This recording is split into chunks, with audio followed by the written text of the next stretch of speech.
Remove video background issue in CapCut? Here's the fix. Hi everyone. If you're struggling to remove a video background in CapCut, don't worry. In this video, I'll guide you step by step to fix it.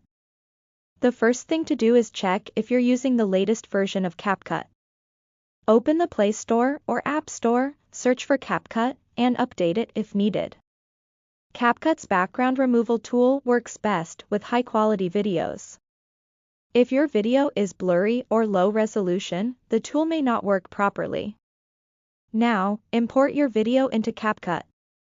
Select your clip, go to Remove Background, and wait for the app to process it.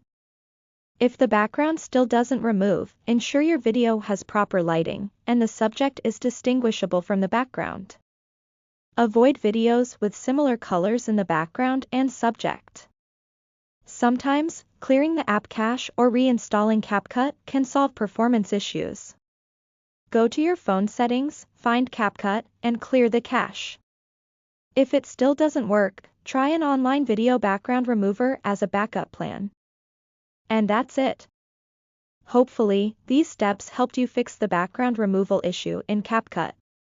If you found this video helpful, give it a thumbs up and subscribe for more tutorials.